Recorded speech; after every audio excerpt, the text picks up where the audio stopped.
How you guys doing today? We're going to be covering what went down on Empire 64 because obviously, as you guys know, we didn't win the $10,000 in prizes for our alliance in the competition for the path to the Imperial City event. However, our alliance technically still won the season, and we're going to explain what we mean by that in today's video and give you a full, obviously, perspective from me on how things went, because if you guys have not checked out Chisgo's video, he's done one which is really informative and gives you like his point of view of the whole scenario that was going down in Empire 64.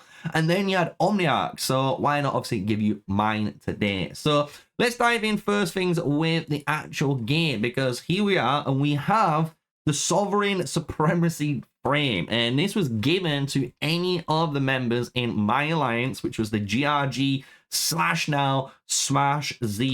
alliance, because at the end of the season we were rank 1. So what that means is if you go into your little kingdom area where your milestones are, you do get a ranking every single week, guys, every single week. And by gaining that, you get some nice rewards, honestly, for your account. But in the seasonal rewards, you'll see you are going to be granted these 30-day Sovereign Supremacy frames. And then obviously down below are the lower versions of them. So you got the Glory Emblem, and then obviously lower versions. So that's the one we've got showcasing. Obviously, our alliance came first. What that means is our alliance was the most successful in holding certain strategic points, like we're kind of doing right now, for glory. And you can get these points, as you can see, for occupying cities in city clash events, as well as monuments, right? So there is a lot of points to be earned depending on how active your alliances are. And I kind of wanted to put that in as a little tip and trick for most people kind of wanting to win this event. Kind of gives you a bit of an explanation there on how you can earn these points, right?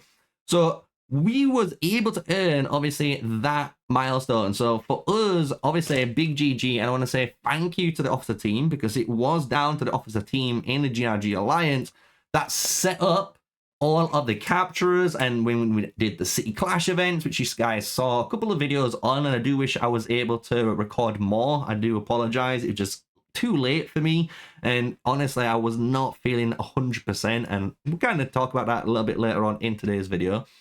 But what we're going to do now is actually explain what went down, because this is kind of the end zone of Kingsland, and we're going to go from the beginning and work our way forward, because I think that is the only way to do things like Omniarch did. I think it was a very clever way. Same with I think Chisgo did it in a similar manner. So why not just follow suit so you guys can see our approach?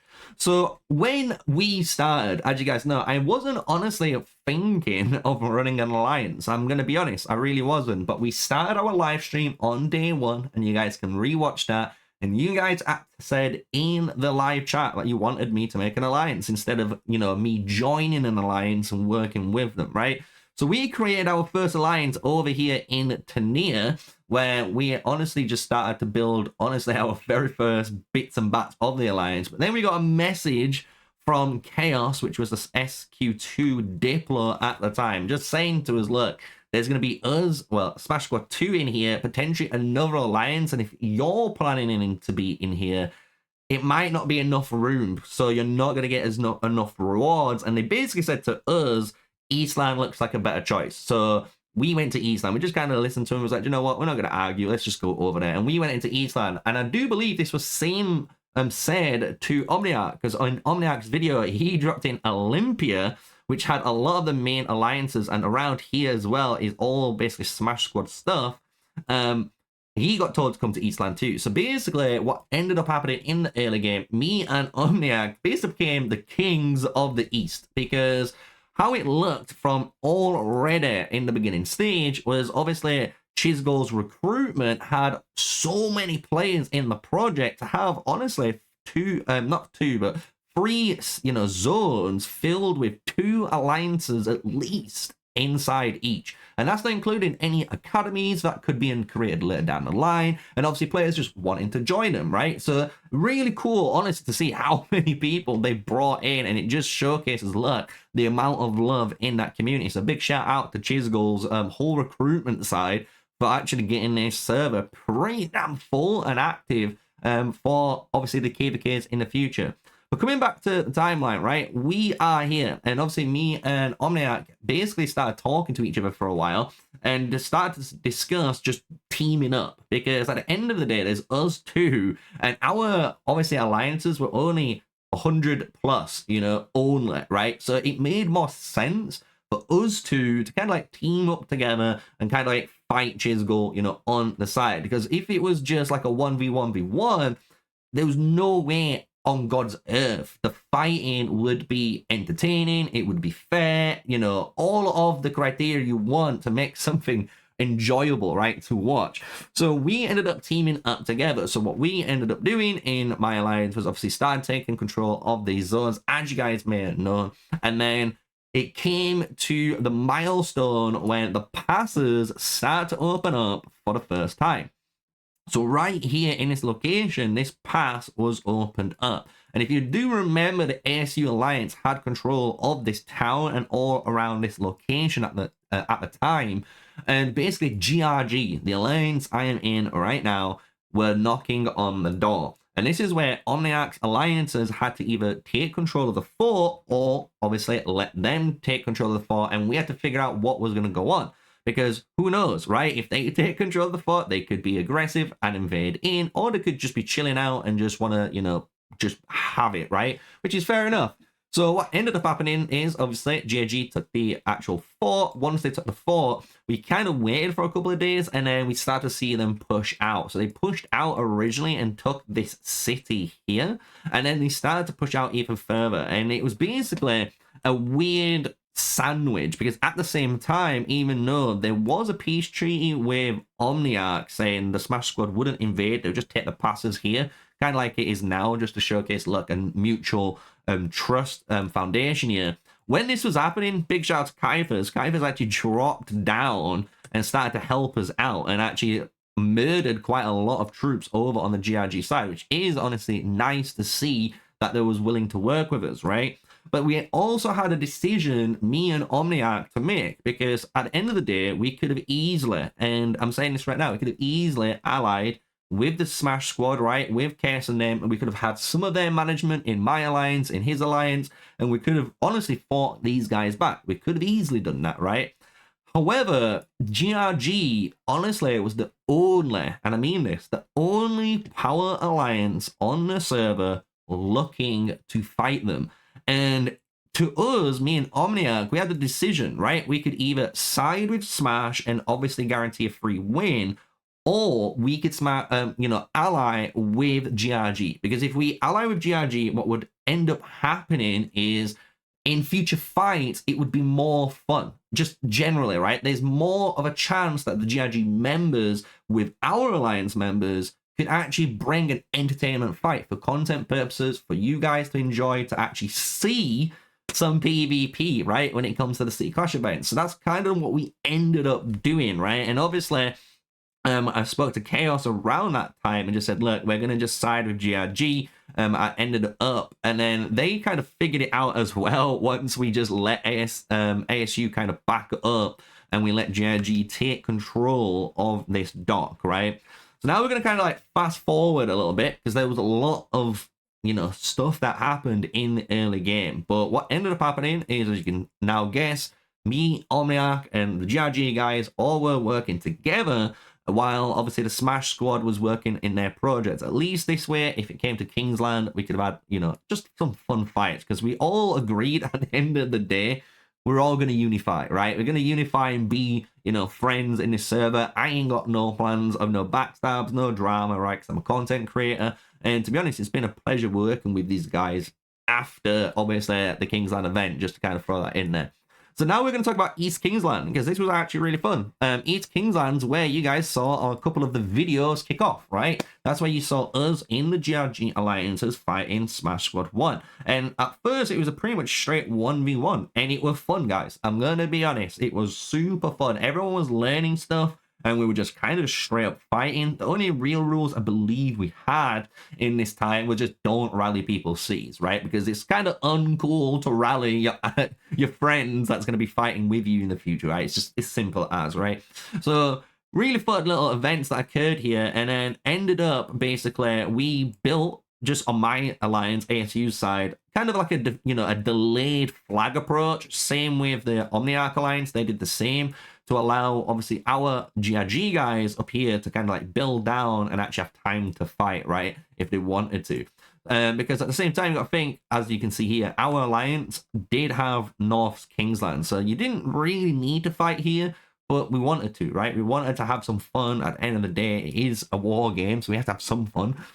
So we had some fights there, and then at the end of it, basically, Smash Squad won over the long period of time that we just said, look, we're not going to lose any more troops in an area that we just honestly don't need. So we just kind of like backed up, let them win it, let them, push through, lock it up, which is good for them. And we just focused on our zone. And then it came to King's Land. And this is where things got interesting, because the thing is, we had some weird talks at first. I had to come in as a diplomat to kind of like clear things up, because honestly, it was a mess. And we've gone past that now. We'll just say that everyone in the diplomat talks with me and the Smash Squad, and even like the guys now in the officer team for GRG, we're all just moved past it and we're all working together, which is nice to see, because I think all of us can agree that the way this was done was a little bit sloppy, but it is what it is, right? We just needed better written down rules instead of voice comms. I'm just going to say that, right? But in the Kingsland fight, it was interesting because the rules stated a really interesting way to fight, where you could come out of your passes, and I like this idea because it was a really fun idea. You could come out of your pass, and if you came out of your pass, right, that means you was initiating a fight from that end.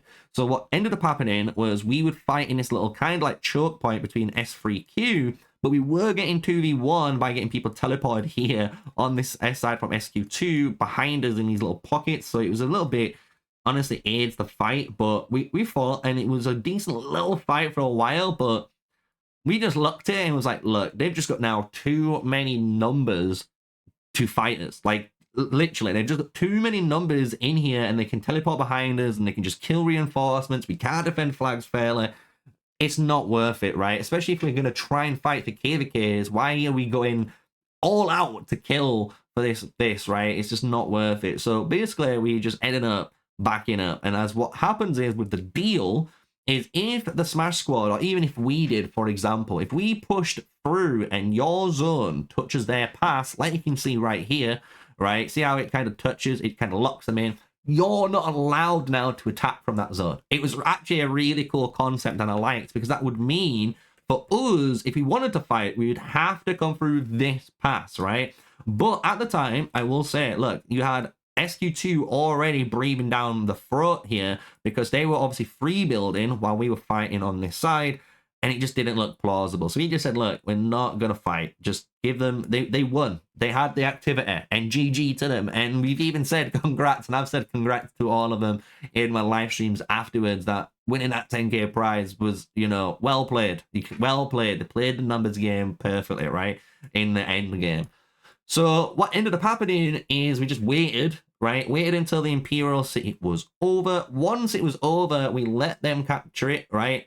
For them to fulfill the deal, right? If you want to say it. So the deal was over. We finished the 10k prize. They won the prizes. Did a massive stream on Chisgo's channel, right? Where you could spin a wheel, I believe he was doing, and you could have won those prizes if you participated, which was amazing to see. And then once that was done, we started obviously talking about diplomatic talks again about, okay, how are we going to now work together to, for Empire versus Empire, KVK, the actual end game product of why we're playing Age of Empires Mobile. And we came into a consensus, right? And this is where we kind of are now. So all we had to really do on our end was obviously change the name, because obviously it makes sense. So we're all one alliance and one empire, and everyone knows if you see SQ, you know it's our server. It's easy as pie, right? And then obviously territory, and you can see even here, look, they've got a nice map plan of us nicely now coming into the zone, touching our end 2 for the Imperial City. So I do like that. I actually really like the fact that, they're giving us access in there, letting us farm, obviously progress up in the power turns. Because you got to think, as you might have seen on my video on the Mightiest Empire event, you will have to invade or defend your Imperial City, right? So if we can have, obviously, all of our main alliances all in here, like we have at the moment, to be able to teleport and defend from any direction and honestly put up an insane open field fight, I think that's what we need, right? And I think everyone is in agreement there. So that's what we're planning on doing, you know, just working together for Empire versus Empire and seeing that what this game has to offer, right? Because let's be real, it's been a nice journey so far. I've actually enjoyed the journey. It's been a nice, fun one. There's been a lot of content to do, which has been surprising. And even the hero acquisition for me, even without the spending element, if I just go down on how many legendary rival tokens I'm earning just to keep summoning heroes, I'm getting a truck ton, especially through the exploration, where you can get universal medals and obviously Darius the Great. You've got, hopefully, the one mode I think everyone is waiting for is Battlefield Survivor to return, because that was such an amazing event that I want back in this game. I'm hoping they bring other heroes this time, right? Because obviously when you look, there is a lock icon on stuff like Theodora, so maybe they are thinking of bringing more heroes with more levels in maybe the next season. Who knows? So that's stuff to look forward to. So that's been our season, our actual first season, kind of like broken down from my perspective of kind of not had a script. I've just spoken the best I can and just kind of gone with the flow. And at the end of the day, I want to say GG, and it's been a pleasure working with, honestly, the Smash Squad for once, right? It's been really good. We've had in the last, especially last few weeks, when it's come to now the diplomatic talks and moving forward, it's been smooth sailing, and we can't wait to honestly just fight. That's the best thing. We can't wait to fight for the next Empire versus Empire events to come in Age of Empires Mobile. So hope you guys really enjoyed it, and I know you guys want more content. I'm gonna just kind of talk about that now, just kind of end the video. So in the last couple of days, I'll be real with you, I have been to the hospital. I am in a little bit of agony as I've been recording this video, but I'm on pain medications for like actual joint pain in my legs. For some reason, I am kind of struggling to walk at the minute. It's kind of weird. So I've got x-rays done. I've had x-rays done, and we're just waiting. We're just waiting to hear. So I've been a little bit slow on upload, so I do apologize on that. But I do have plans on obviously making more guides for you. I've asked the devs as well for a test server account. I know you guys really want videos of, you know, like I did with the El Cid March, and obviously I only had so much time to record on that day because I had so much to do, and I wish I could have recorded more actual just footage, because once I uninstalled the client, it would never let me install it back in again. Like I could install it, I'd put my code in, it would not let me log in. So I kind of messed up on that, hoping I could actually re-log in, which you couldn't, right? So I'm hoping to give access to a test server account, and if there's a dev watching this, please give me access to a test server account, and maybe give me a code extra, just 1 or 2 codes extra, so I can give it to 2 people. So when I want to test and make these videos for the community, because these guys want videos where you can see Mulan, Attila, and Rani go against all these different archer pairings at 1 star, 3 star, 5 stars. I'm going to be able to provide that, right? And until we get the test server account, at the moment, what we're going to do is test certain things. So you can see on my marchers here, I've got basically like a 3-star setup on the archers. So we're going to do some archer testing with a 3-star Mulan at some point. And if you look down my list as we're going down here, guys, you can let me know any heroes. A lot of them I've purposely left at 1 star, just so you guys can see what a 1-star hero is going to be able to do. So let me know if you want me to do 1-star hero testings on the actual main account. If I do, I'm gonna have to level up these guys. I might have to do something like level 50, you know, so you have the actual talent and then skills or something with someone else on the server. We have to figure it out, right? But that's today's video. I hope you guys have enjoyed it. That's been me, MrSneakyy. I have got a review coming out very, very soon on Age of Empires Mobile. So until then, smash like, comment, and subscribe. Till the next video, stay safe, stay sneaky, peace out.